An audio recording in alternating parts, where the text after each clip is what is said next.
بسم اللہ الرحمن الرحیم۔ محترم ناظرین، السلام علیکم۔ ناظرین، آج ہمارا موضوع ہے خواتین پر بڑھتے ہوئی جو تشدد ہے یا ان پر جو تیزاب پھینکنے کی روایت ایک چل پڑی اور بہت سارے واقعات رونما ہوئے، اور انسانی حقوق کی تنظیموں نے جو ایک ٹوٹل ایک فگر بتایا وہ بھی تشویشناک ہے۔ میں اس فگر کا ذکر تو نہیں کروں گا، لیکن یہ ایک تشویشناک عمل ہے اور اس کا سدباب ہونا بہت ضروری ہے۔ مختلف واقعات ہوئے اور بچوں کے ساتھ درندگی کا جو بہت سارے عوامل ہوئے، کسی بچے کا یا بچی کا نام لے کر اس خاندان کو، اس گھرانے کو دوبارہ ایک اذیت دینا میں مناسب نہیں سمجھتا، اور اسی کو لے کر میں آگے چلتا ہوں کہ بے شمار واقعے ہوئے، موٹر وے پر واقعہ ہوا، اور جو شادی شدہ خواتین ہیں ان کو مطلب کمزور گھرانے کی ہے یا امیر گھرانے کی ہے، ان میں خودکشیوں کا عمل، ان پر تیزاب پھینک دیا جاتا ہے، یا کوئی سلنڈر کا بہانہ بنا کر یا پٹرول چھڑک کر آگ لگا دی جاتی اور مختلف بہانہ بازی کر دی جاتی اور عذر بتا دی جاتی کہ اس طرح ڈیتھ ہوئی ہے۔ تو یہ سارے عمل انتہائی تشویشناک ہیں۔ یقیناً اس میں جو قانونی عمل ہے وہ بھی، قانون تو بنتا ہے، قانون تو ہے، لیکن عمل درآمد نہیں ہے۔ میں بار بار اپنی ویڈیوز میں یا اپنے پیغامات میں یہی بات کرتا ہوں کہ قانون ہر چیز کا ہے لیکن عمل نہیں ہے، اور عمل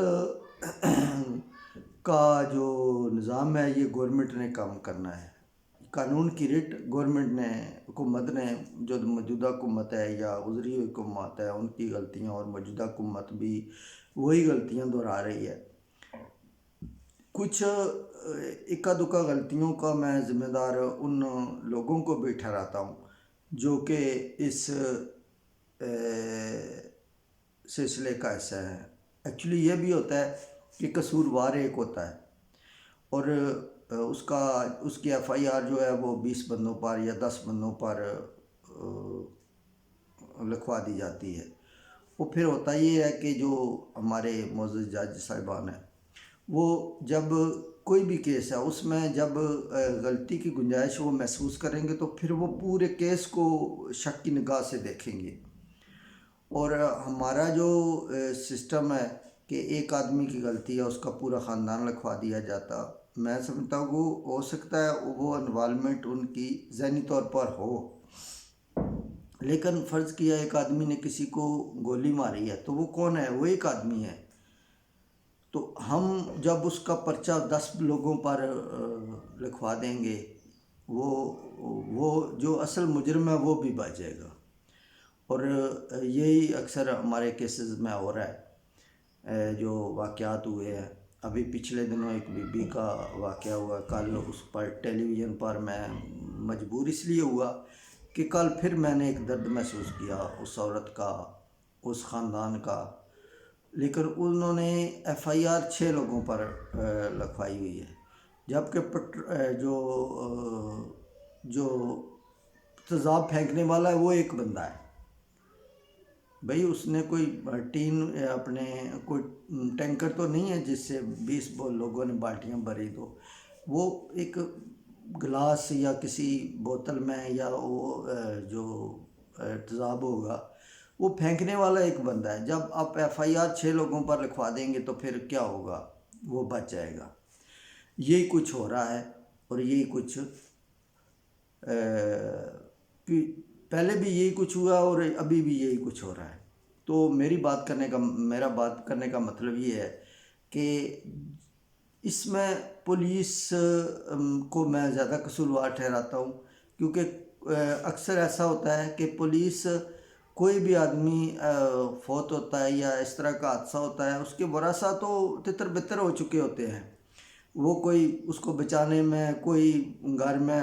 فیملی کو انوائٹ کر رہا ہوتا ہے، اصل لوگوں کو تو اس کی پتہ ہی نہیں ہوتا، جب وہ لاش یا باڈی اس تھانے میں لائی جاتی ہے تو وہ کہتے ہیں جی آپ نامینیٹ پرچہ دیں، آپ نامینیٹ پرچہ دیں۔ ہونا یہ چاہیے کہ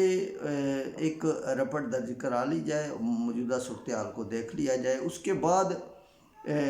جو لواحقین ہیں وہ آرام سے آئیں، وہ اپنی جو سمجھ بوجھ کے مطابق ایک ایف آئی آر درج کروائیں۔ تو میرا نہیں خیال کہ پولیس کے جو عمل ہے اس کے بعد کوئی بندہ وہ نکل سکے یا چھوٹ سکے۔ تو میرا تمام لوگوں سے بھی اپیل ہے کہ وہ اصل مجرموں کو لکھوائیں، جنہوں نے دیکھا ہوا ہے یا جس کے مکمل ثبوت ہے ان کے پاس۔ اگر نہیں تو وہ اگر سمجھتے ہیں کہ میں نہیں پہچان سکتا یا ایک سے زیادہ لوگ تھے جو اور کوئی تھے، تو وہ آپ دوسری ایف آئی آر درج کروا سکتے ہیں کہ نامعلوم لوگ لکھوا سکتے ہیں۔ تو بات کرنے کا مطلب یہ ہے کہ ہم جو بھی اس طرح کے حادثات ہو رہے ہیں، لوگوں کو چاہیے کہ وہ اپنی ایف آئی آر ٹھیک کروائیں، اور پولیس کو چاہیے کہ ان لوگوں کی مدد کرے اور ان کو جو چور رستے ہیں وہ نہ دے، انہیں بتائے کہ اس طرح آپ ایف آئی آر درج کروائیں گے تو اصل مجرم پکڑا جائے گا۔ ہوتا یہ ہے کہ پولیس اس کے ساتھ وہ اصل مجرم کے ساتھ پہلے ہی وہ انوالو ہو چکی ہوتی ہے، اور وہ ایف آئی آر اس طرح کی لکھوائی جاتی ہے یا ان پر دباؤ ڈالا جاتا ہے۔ ایسا واقعہ ہوا ہے، میں اس کا میرے پاس ثبوت ہے، لیکن میں کوئی نام نہیں لینا چاہتا۔ وہ ایف آئی آر پولیس دباؤ ڈالتی ہے، بندہ ایف آئی آر درج کروا دیتا ہے، اور بعد میں پتہ چلتا ہے کہ یہ لوگ تو وہاں موجود ہی نہیں تھے، جو واقعہ ہوا ہے وہ 12 بجے ہوا ہے، یہ 2 بجے کا بتا رہے ہیں،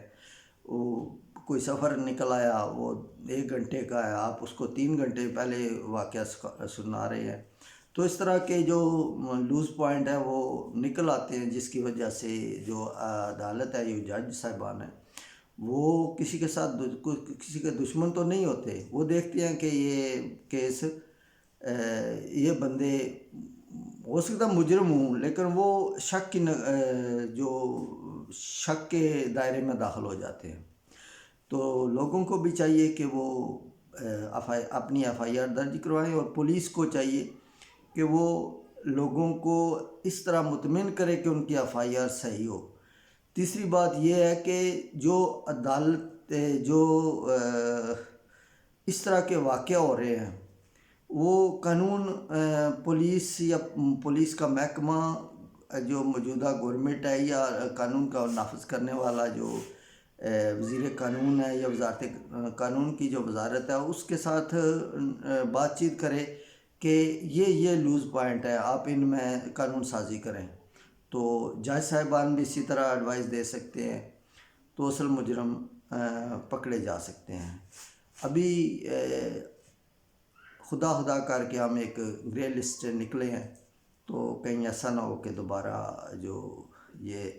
انسانی حقوق کا کوئی دائرہ ہو، کیونکہ ہم یہ ملک یہ قوم ایک ایسے کنارے پر کھڑی ہے جہاں سے چاروں طرف سمندر ہے، تو درمیان میں ایک ٹیلہ ہے، تھوڑی سی غلطی سے ہم مشکلات میں گر سکتے ہیں، کیونکہ یہی دنیا چاہتی ہے کہ پاکستان کی گورنمنٹ، عوام لوگ غلطیاں کریں اور وہ ان کے نوٹ ان کے لیے مشکلات پیدا کریں۔ آخری بات یہ ہے کہ ہمارے ملک کا جو موجودہ جو صورتحال چل رہی ہے، اس میں بھی گورنمنٹ کی کافی جو غلطیاں کوتاہیاں ہیں، اور اپوزیشن بھی وہ کردار ادا نہیں کر رہی جو اسے کرنا چاہیے۔ پوزیشن حکومت کو ٹف ٹائم دے پارلیمنٹ کے اندر، اور گورنمنٹ پوزیشن کو قانون سازی کے لیے استعمال کرے۔ ہاں، پولیٹکس ہر محکمے میں اور پوری زندگی چلتی رہے گی، جو بھی پارٹی حکومت میں آئے گی اس کی ایک پوزیشن ہوگی، چاہے وہ نون لیگ ہو تو کاف لیگ ہو یا پیپل پارٹی یا تحریک انصاف اس کی اپوزیشن میں ہوگی. اب تحریک انصاف ہے تو نون لیگ، پیپل پارٹی اور دوسری جماعتیں جو ہے پی ڈی ایم کا جو ایک گروپ ہے وہ اس کا مخالف ہے. تو لیکن یہ مخالفت سڑکوں پر نہ کریں، یہ پارلیمنٹ کے اندر کریں اور حکومت کو ٹف ٹائم دیں. اور حکومت ایسے جو واقعات ہو رہے ہیں ان کے لیے قانون سازی کرے اور اپوزیشن کو بھی جو اعتماد میں لے اور ایک ایسے مجرموں کو سخت سے سخت سزا دی جائے تاکہ یہ واقعات، یہ انسانیت سوز جو مطلب انتہائی گھٹیا عمل ہے جو یہ ختم ہو. اور ناظرین، میں انہی الفاظ کے ساتھ آپ سے اجازت چاہتا ہوں اور میری ریکویسٹ ہے کہ آپ میرے چینل کو لائک اور سبسکرائب کریں. جن دوستوں، ساتھیوں نے، بھائیوں نے، بھائی بہنوں نے میرا چینل سبسکرائب نہیں کیا ابھی تک، وہ اس کو سبسکرائب کریں اور لائک کریں اور کمنٹس باکس میں اپنی رائے کا اظہار ضرور کریں. بہت شکریہ. اللہ حافظ.